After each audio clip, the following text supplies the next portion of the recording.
And I'm Dino, TK82774. And we are your hosts for this segment of 1138, celebrating 50 years of Lucasfilm.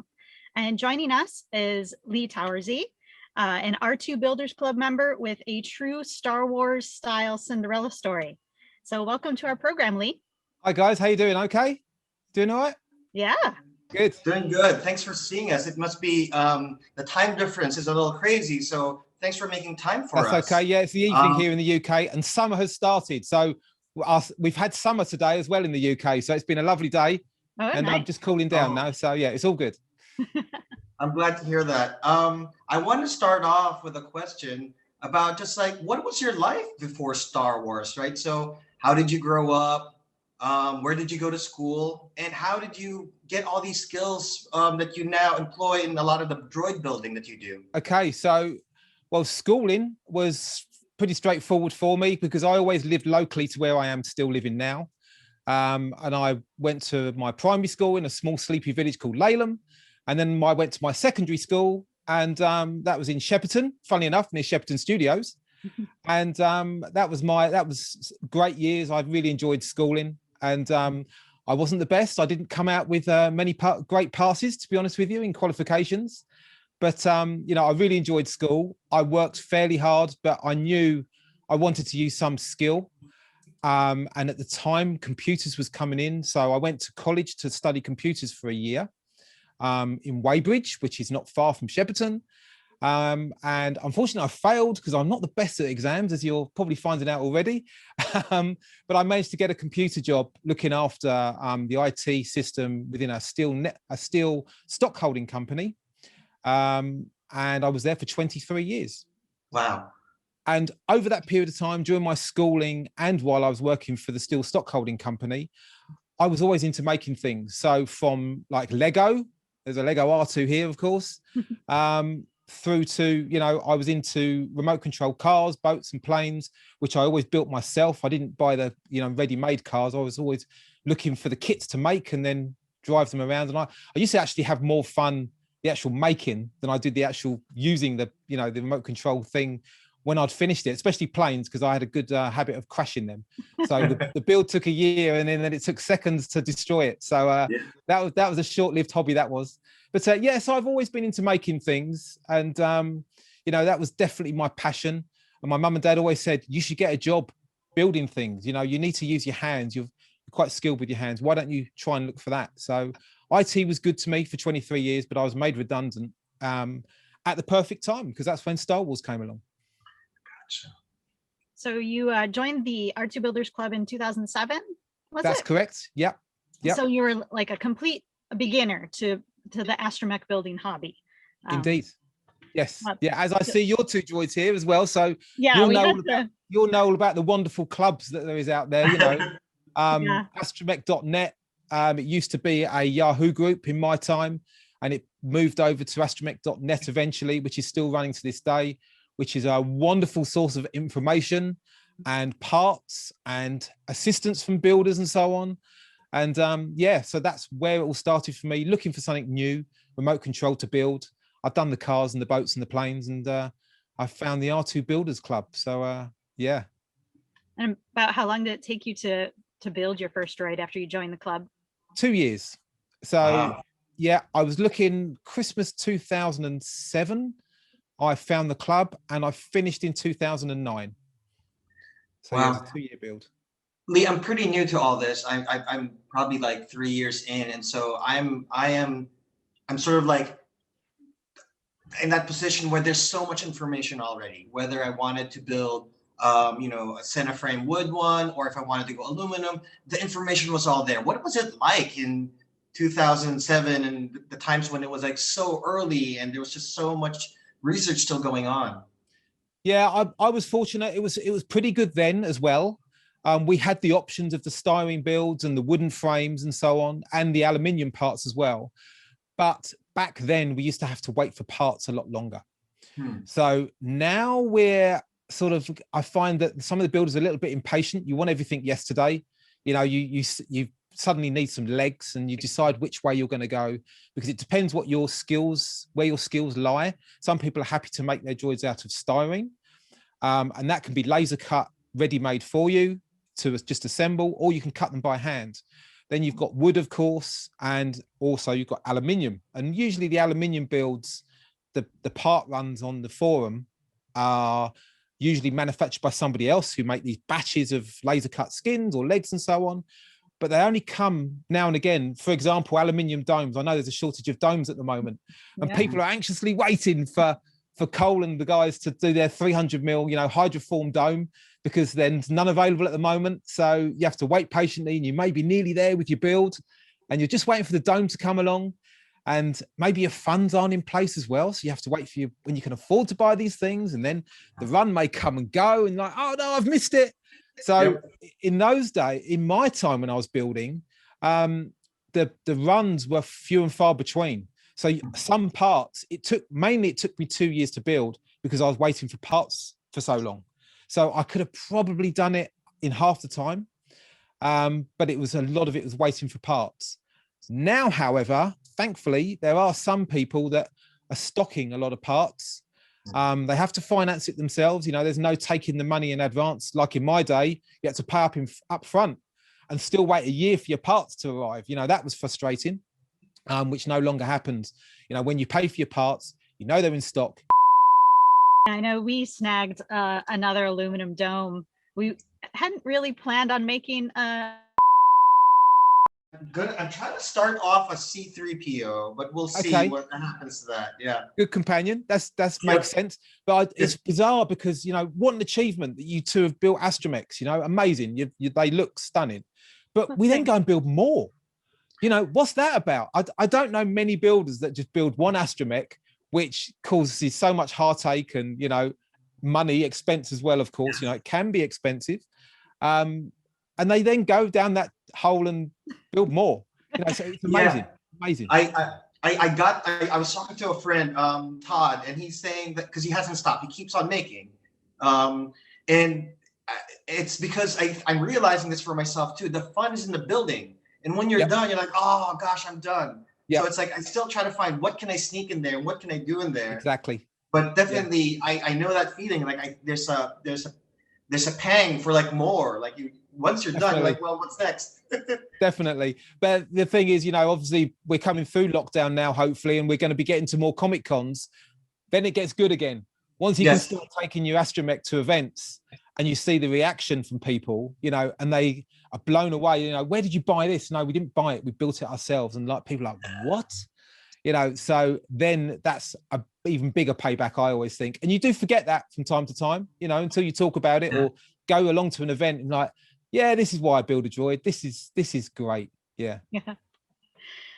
So like we had talked at the top, you sort of have a Cinderella story, as I call it.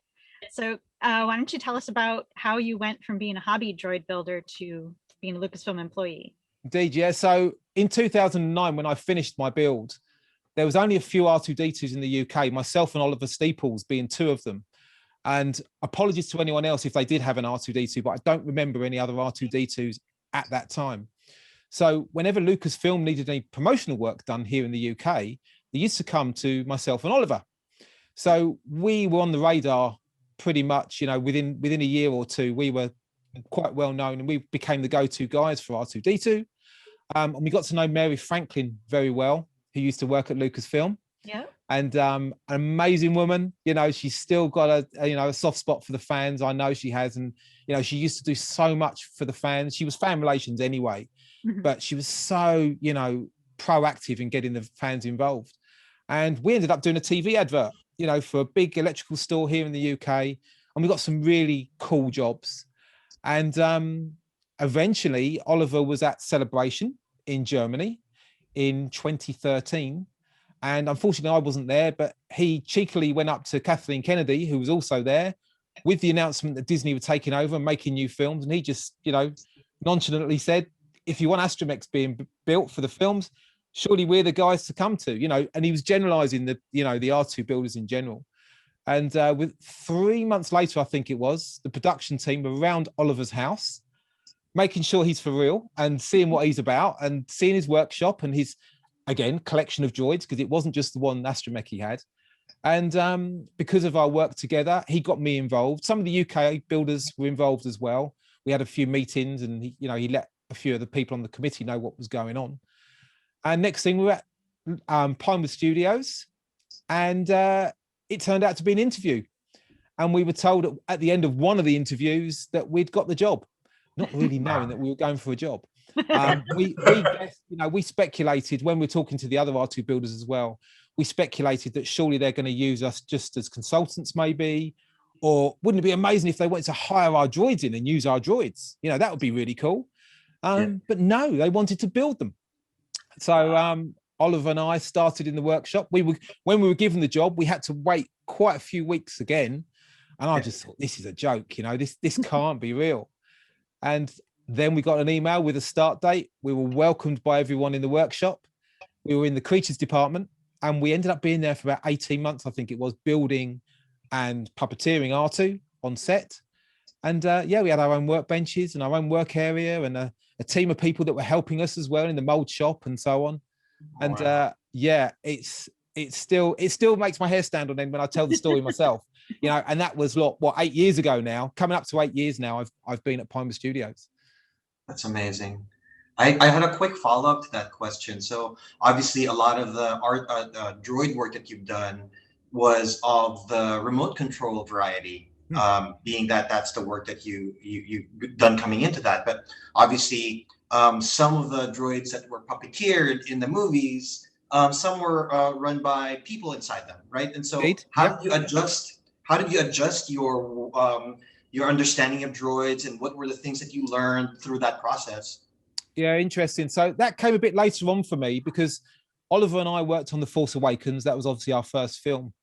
And they continued to use the R2-D2s that we built all the way through to The Rise of Skywalker. So that was a job done, a line under that. And we used to just maintain them and look after them on The Force Awakens. And I continued to do so. But then we had to do a two-legged R2, which ended up, first off, was Jimmy V was in it for The Last Jedi. And it was all about weight. We were trying to keep the weight down for him. Luckily, Jimmy V was a little powerhouse. He was ever so strong, and he was really the only candidate we had that was suitable for the job because of his strength. But it was still aluminium, and it was really heavy. So from that, Oliver only stayed for The Force Awakens. He'd had enough of the industry, and it wasn't, he decided to go on back to his other job in IT. But I've stayed there, and I've done more droids since for people to perform in. And it's all about the weight. You really need to keep the weight down. And thankfully, part of the creatures department, we have a fabrication department where they make like the soft furnishings and the padding and so on. So if they've got some big suits, they get the padding they make in the fabrication department to bulk them out and so on, again, to keep the weight down. So with our droids, they make strapping and so on, and padding to make it comfortable in our joists. So hopefully we always make sure there's no screws sticking out, hopefully, to scratch them and what have you. But yeah, it's the main thing really, to answer your question, is weight. You've got to build droids as light as possible. So if you're using any aluminium, you're cutting loads of holes in the aluminium to make it so lightweight. These space-saving frameworks you make up. Foamex is pretty good. We've used Foamex in the past because that's quite nice, because it super glues together. Unfortunately, it does break quite easily as well, though. It does snap. So yeah, just the weight that's what it's about, really. And comfort, of course, for the performer, because they can be in it for a long time. So you do have to make it comfortable, and they usually are a bit heavy to be in for hours on end. So we usually make a supplementary stand or legs to drop out so they can take weight off themselves and put onto the droid and work, through the floor on a stand or something like that. That's fascinating. Thank you for sharing that. That's okay. There was one droid actually that's a guy called Paul Shabesta who came in on Solo, and he was in the model making department with me. And he did for The Rise of Skywalker, we called him Forky Boy. And it was this forklift thing. It was an orange thing that was quite heavy. And it took two of us to lift it onto the performer, nearly breaking our backs. But we used to look at each other and say, oh my God, this is so heavy. We never told the performer that. And he was on stilts as well. Oh, wow. So that was Tom Wilson that was in that. And you hardly see it in the film. He was in it for ages. but it's just a split second you get to see it for. So you have to accept some disappointment sometimes for the the days it takes to build these things. But that was all Paul's work to make that. But it was me and Paul, lifting it on because of the weight and so on. And and as soon as we cut, we used to rush in and lift it off if we could, or at least take the weight. And we were in costume actually on set that day we shot, because we had to be very nearby just in case there's any problems. So and behind the scenes, I think in The Rise of Skywalker, you can see Paul and I. You wouldn't recognize me because I haven't got my glasses on. I've got a cap on and I'm in full costume. But Paul and I are chatting to Tom with his Forky Boy, as we call it. I can't remember the real name now, but yeah. Wait. I know we have a lineup of questions, but real quick, does that mean we could possibly have a Lee Towersey action figure in the future? No, definitely not. That would be the dream, wouldn't it be cool? But I think people have had enough of me, to be honest with you. The last thing they need is an action figure as well. But I actually, if you're seen on camera and featured quite highly, you have to go to photography and scanning. So then they have got a log and a register of you for the encyclopedias and possibly for the toys. But we never made it even to photography or anything. So we knew categorically there's not going to be a toy. So yeah. I had to ask. So speaking about being on set, obviously not only did you build the droids for the films, but obviously you're also the operator for them as well. And I hear that you had sort of a very awkward spot during the heart-to-heart that Luke had with R2 in The Last Jedi. Did you want to talk about that scene a little bit? Yes. So I've learned more as time goes on, but it's always best to check the shot and look at the monitors and see where the cameras are aiming when you're doing a shot. And I just got into the habit of standing by a lamp or something like that, because if you're standing by a lamp, that's not going to be in shot. If it's, if it's one of the film crew's items, or just stand by a fellow crew member, you're safe, you're out of shot. And during the scene where R2 rolls across the Falcon to see Mark and try and, talk him into helping out, he goes into a two-legged mode, which was Jimmy V inside. And I still puppeteer the dome. I've got the dome on remote control because Jimmy V's got his hands in handles ready to rock to help him with the weight of R2.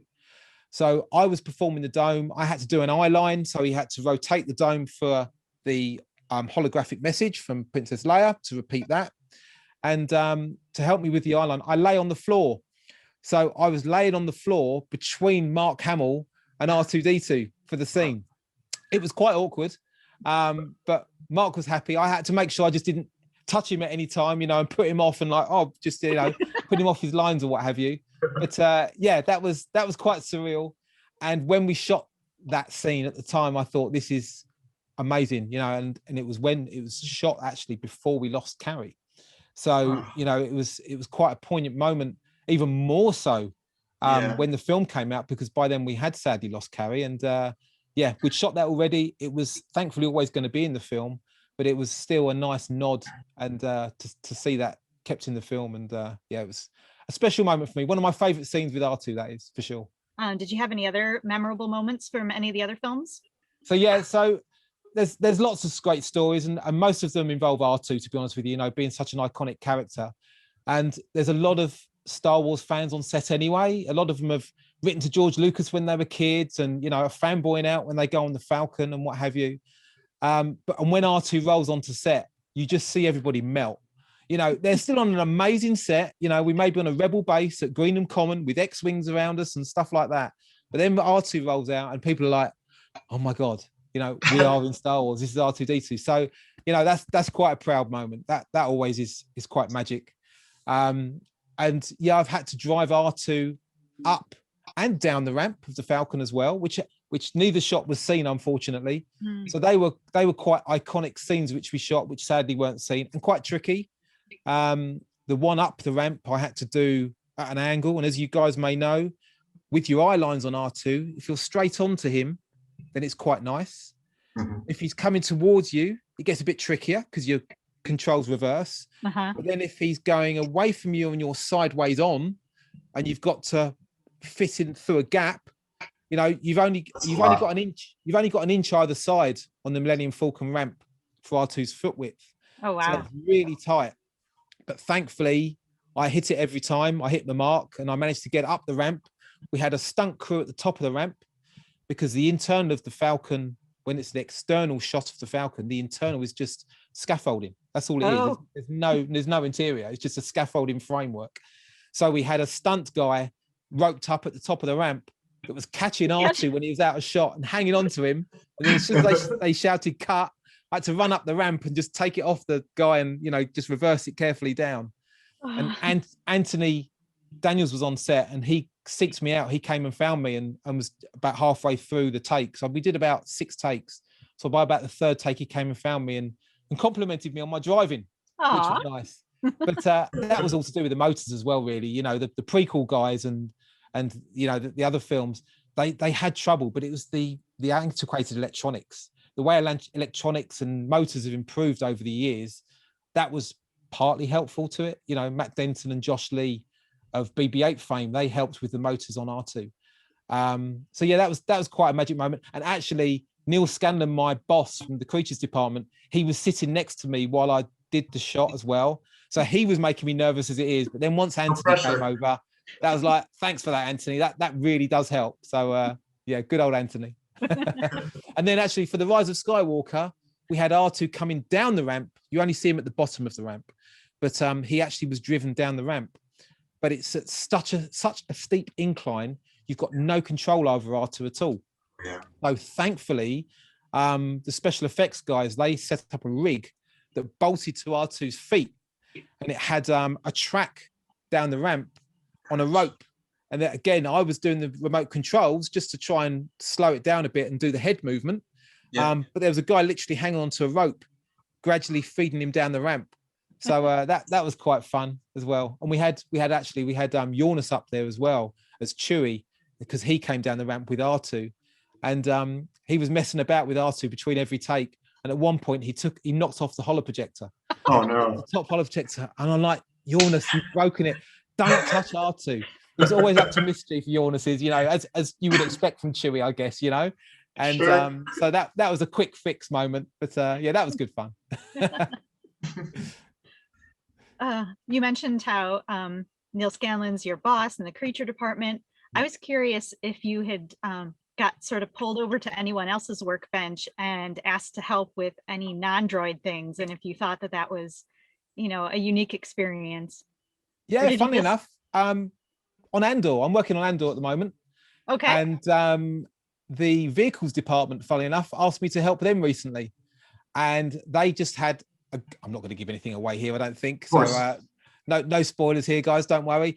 It was just a gun on a turret, but it was just like an R2D2 dome, just rotating on this gun turret. And we're quite, because it's TV, it's not as there's not as much money available and not as big a crew. So they were like, who could we get? So they got in touch with Neil Scanlon, the vehicles department did, and just said, do you know anyone? So that sounds like an R2D2 type of thing. Let's get Lee over there. So yeah, I just set up the radio gear, and they've got these 2 vehicles with gun turrets on them that I set up a remote control for. Anything else? You heard it here first. There will be a gun turret in Andor. There you go. Yeah, wow, big spoiler there, guys. Yeah, I can't think of anything else. I've got to know all the other departments very well. You know, it's a very friendly set to be on. Costume, actually, some of the costume guys, because we get involved with them, because some of our droids may have costume parts to it as well. So we get to know those guys, but I've never actually made anything for costume. But yeah, that's it that I can think of. Yeah.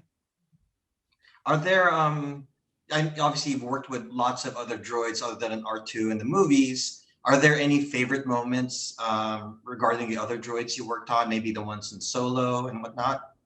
Yeah, definitely Solo. So Solo was great fun. We made probably the most droids for that. I think we made close to 100 droids in less than a year.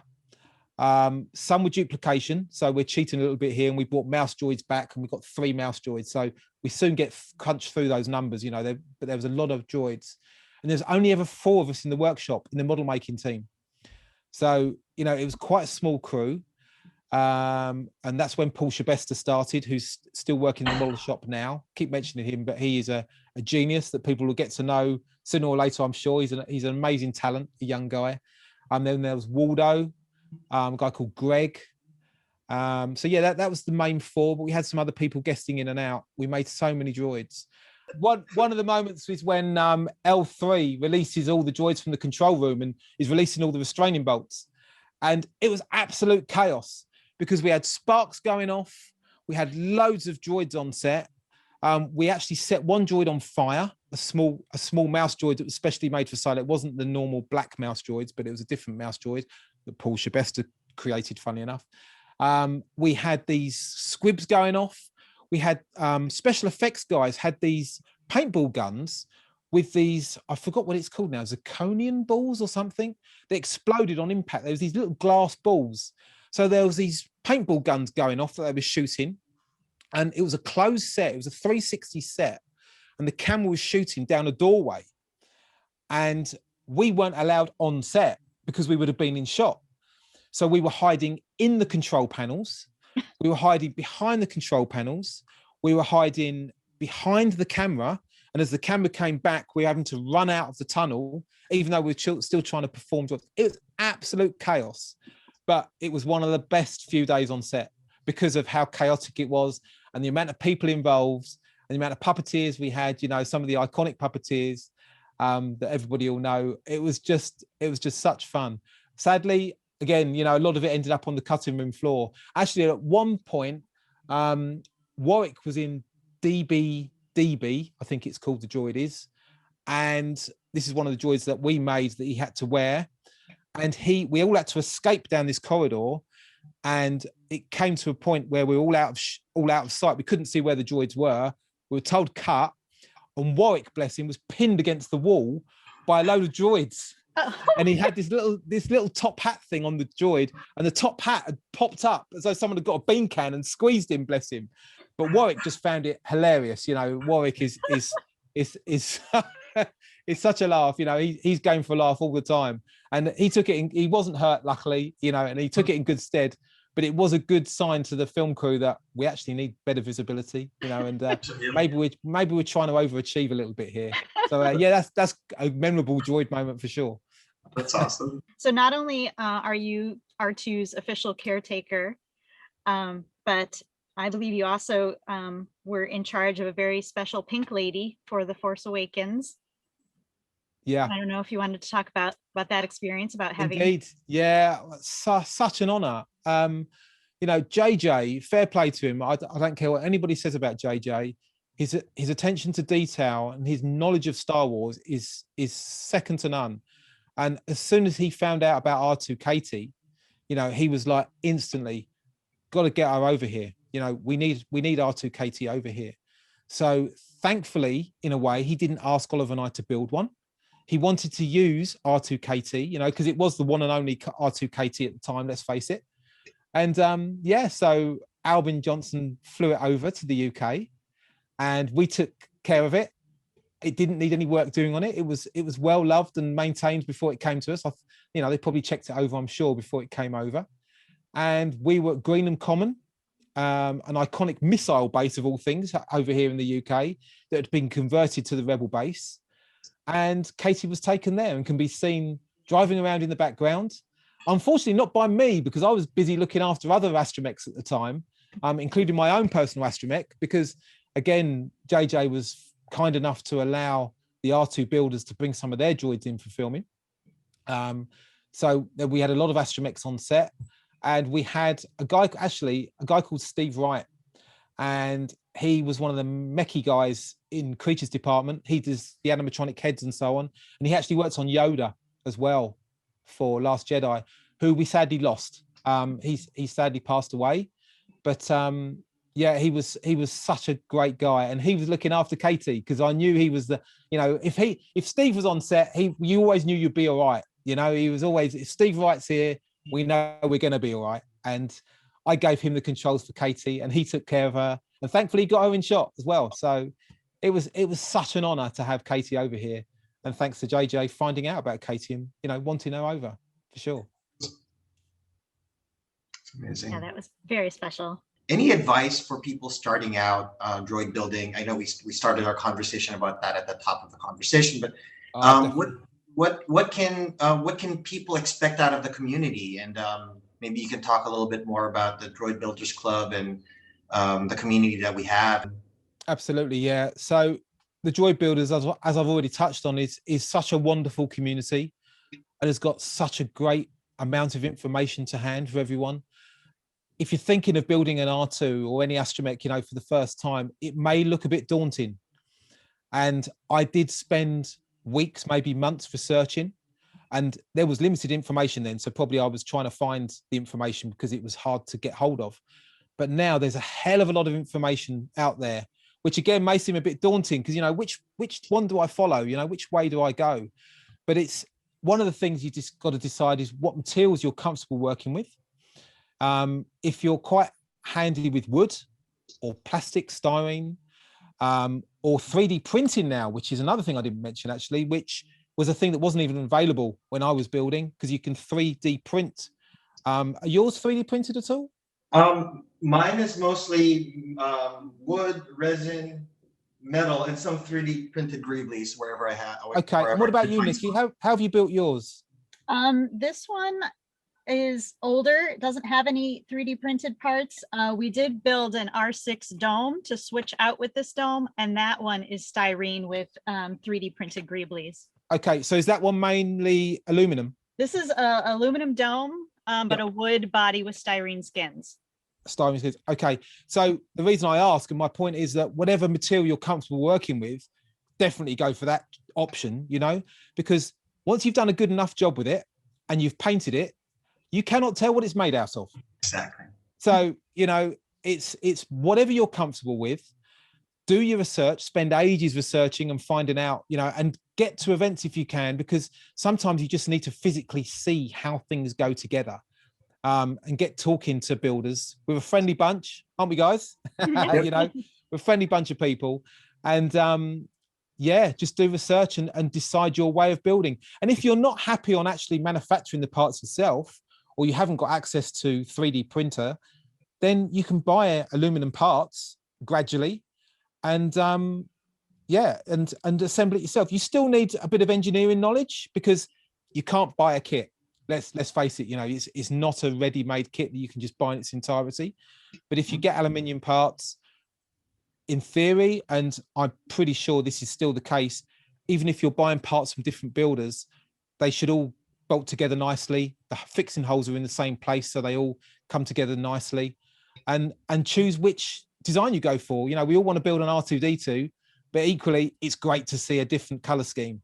So whether it be your own color scheme or another iconic astromech, make your choice on painting. But that can come later. Once you've finished it, you can have it completely unpainted. But talk to people, and there's so many groups out there as well. Astromech.net is a definite go-to. Here in the UK, we've got astromech.info, and we've also got now droidbuilders.uk, which is a more generic Star Wars droids, not just astromechs, but it just points you in the direction for anything you want to build. And then there's Michael Badley's 3D printing page on Facebook as well. I see you smiling there, Dino. What a group that is. It's such a massive, I think 7,000 or 8,000 people, I think is the last count I saw. And what a friendly bunch. You do get some rubbish on Facebook at times, but you go onto that page and it's all, it's all friendly and helpful. And there's other Facebook groups as well for astromech building. There is astromech. What is it? There's the R2 Builders Club, I think, on Facebook as well. There's plenty of groups to join. Again, it may seem a bit daunting joining all these clubs, but you'll see the same faces cropping up. Drop a question. Once you do a bit of research yourself first, but if you've got any questions, drop a question in any of those and someone will get back to you and be helpful, I'm sure. That's awesome. Nikki, unless you have other stuff, I wanted to ask about future projects, and also if you want to talk a little bit about the 39.1% project that you've been working on as well. Of course, yeah. Have you got any other questions, Nikki? First, no? Is it? Whatever order you can go ahead with those ones. Okay, so other projects, as I've already mentioned, I'm currently working on Andor. So I've been working on that a little while now. We started just before COVID. So we went on to lockdown. So that was all frozen and, put on hold for a little while at Pinewood Studios. thankfully, we got going again in August last year with regular COVID testing, which we're still doing now. Masks are being worn all the time. You're wearing 2 masks when you're on set in front of the performers. Thankfully, the cases have been low and haven't stopped any filming or anything. So yeah, that's been an interesting experience, but still working on Andor at the moment. And yeah, it's all been about Star Wars for me, really. Since The Force Awakens, it was such an amazing experience. And when I talk to people that have been in the industry for 20, 25 years, asking what the best thing they've ever worked on, in a Rebel base, they're like, come on, you don't get better than this. And I was thinking, what would it be like to work on another production? Would I have the same passion and the same feeling for it, And I have dipped into other work and helped people out on other films, but funnily enough, I didn't really feel it. It didn't feel the same as Star Wars. So I'm being a bit picky. And as long as they keep asking me back to do Star Wars, I'll carry on doing it. So we're spreading the love as well, because I know some productions are being done over in the US, but I hopefully, productions will continue to happen in the UK as well. And as long as Neil Scanlon has me back, and as long as I'm enjoying it, I'll continue to work on Star Wars, hopefully. It's awesome. So then what was that 39.1%? Oh yeah, so something else I've worked on actually, which I haven't mentioned yet, is the ALT droid. So it's a wonderful tank track droid, which we made for Rogue One, which you hardly see, but it's seen more in Solo, and they were shipped actually over to the US, and you can see them in the background for Mandalorian, the same ones that I made. And it's just such a fun build and a great thing to drive, because it's got these tank tracks, which one of my very good friends made, called Tim Berry. And it's an amazing tank drive system. It goes over pretty much anything. So it's not as top heavy as R2, it's nice. And the ALT is sort of abbreviation for all terrain. But also Pablo asked me for the name for, instead of an astromech, what can we call it? So I said, well, let's call them ALT droid, and the LT are my initials. So Pablo went with that, thankfully. So it's quite a nice honor. But then Tim was learning CAD, because it's quite important that, a CAD is a handy thing to have in your toolbox now, if you can, learn your 3D design and what have you. And Tim designed these mini versions of the track droid, which you see quite a few behind me. Okay. And yeah, we've got this little builders club, and it's a good learning project as well, actually. You were asking earlier on about what people should do if they're thinking of building an astromech. A simple build like a mouse droid, or maybe even one of these, it's a good place to start. And it teaches you, these are all 3D printed. So it teaches you basic painting skills and finishing skills, and plenty of sanding if you're 3D printing. I will warn people of that if you don't know already. And yeah, basic electronics. So if you don't, if you're building any droids, you're very lucky if you know everything. So you may be able to build it fine, but you think, how the hell am I going to make this thing move? Again, the club will help you with that. And it is actually quite easy once you've learned it. It's quite simple, although it may seem daunting. And again, these 39.1% droids, the ALT droids, they're a good learning curve really on teaching you basic electronics as well. 39.1% because Tim found some tracks that were readily available through Alibaba or somewhere like that, I think. And it meant he had to scale the droid down to 39.1% to make the tracks work. Okay. So that's why it's a 39.1% droid, and that's what Tim called it, the 39.1%ers. So okay.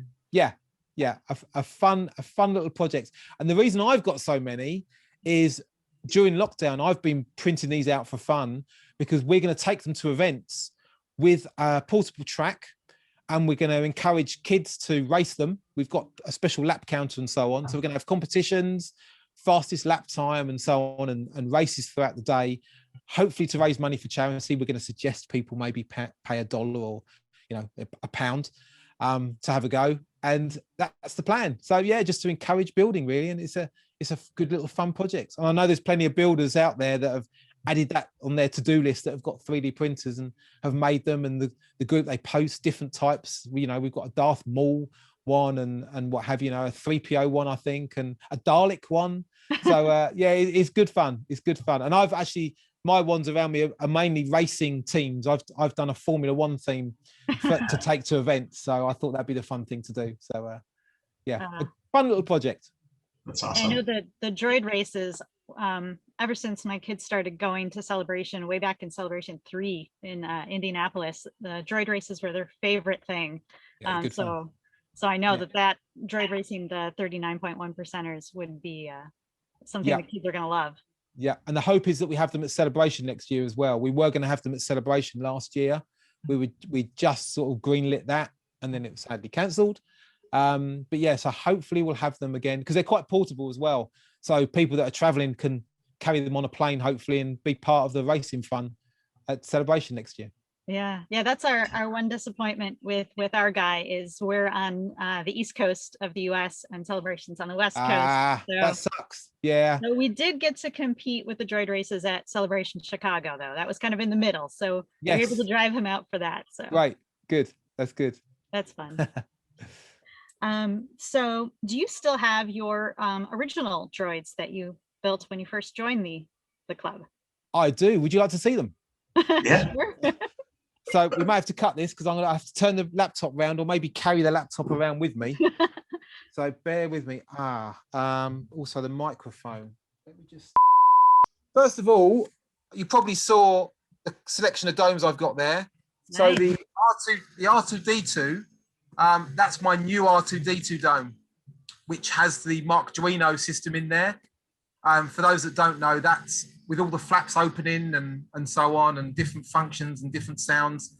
So that's ready to go. So I'm going to I was going to try and get that on the droid for this interview actually, but sadly I didn't have time because I've been enjoying the weather too much. Yeah, there's various other domes there. That one there, the black one, that's C2B5, which is a black droid I designed for Rogue One. So because I did it for Rogue One, which is now property of Lucasfilm, I had to make my own version. So that's what I did. So you'll see the body in a minute, and then I'm just going to spin round. And there you go. So there's my droids. So we've got the Rollo, the black and white one. That was my first build. That was my first R2D2. Oh. And that's seen in a lot of the promotional shots for Force Awakens, when we hadn't built the R2D2s yet, like High from the Workshop with JJ and Kathleen and Oliver and I. That was with my R2D2. And when they did the script read through, my R2D2 was in a crate in the background, and you can just about, and I've still got the crate actually, thankfully. So you can just see the crate to the side of Rollo. So Rollo lives here with me now because I repainted my R2 to become Rollo. I've then obviously, as you can see, made myself another R2D2, which is full aluminium. That's an entire aluminium build. And the dome on top is my first ever thing I built back in 2007. So the first thing I made, I had, because I was just finishing in the steel industry, I had a dome specially spun for me. And then I hand cut all the panels with a Dremel. So I drew all the panels out and hand cut it myself. And then the droid you can see here, his body's backwards actually, but that is the ALT droid I mentioned earlier on. So that's the full scale version of the 39.1% droid. So he needs weathering, but yeah, so I've made that myself. And then let's see if I can just go to the back here. I don't know if you're going to get this. So you can just about see there's C2B5 at the back. Yep, there he is. Without the dome, obviously, because that's on the shelf at the moment. That's just being finished off at the moment. So there you go.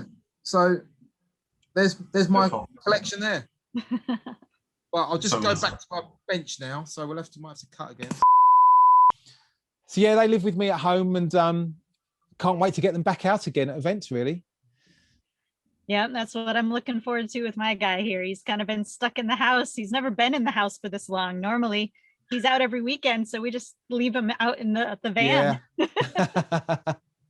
A nice thing to have at home, though. Good talking point when you can have people around. You know, it's that's fun as well. Yeah. But then you have to make sure the battery's charged, because people always want to see it working, don't they? Come on, let's see it working. Any other questions for us, Nikki, on your end? No, I think that was my last one. I wanted to see if you still had your original babies. Great. Good stuff. Lee, is there anything that we missed that you'd love to share to with people? I don't think so. No, I think that was a good interview. I think we covered everything, and yeah, I think it was good. All I don't right. think people have fallen asleep. Too many people have fallen asleep during that one. No, I don't. I doubt it. People are probably really as excited as we are. As you can see, we're big fans of you. So thank you so much for your time. Thank you My so pleasure. much. And again, I'm going to take this moment to encourage people to donate to the charity that we're supporting, which is FIRST, which does a lot of STEM programs, which includes robotics. And so please donate to the charity. Nikki, any other thoughts? Yep, no, that was the big one is not only do we want to sort of inspire fellow droid builders, but that younger generation that's coming up through the FIRST robotics program, we want to make sure to support them too. Absolutely. Yeah, it's important. I think, do what you enjoy, guys. I know it's easy for me to say when I'm doing a job, I feel the best job in the world, but you're a long time working. So if you can do something you enjoy, it makes life at work a whole lot easier. So yeah, please donate to STEM, to FIRST. Sorry, it's such a good cause. And yeah, I will be donating for sure. Definitely. So yeah, please donate, guys. And thanks for having me. Yes, thank you very for much. joining me. Yay.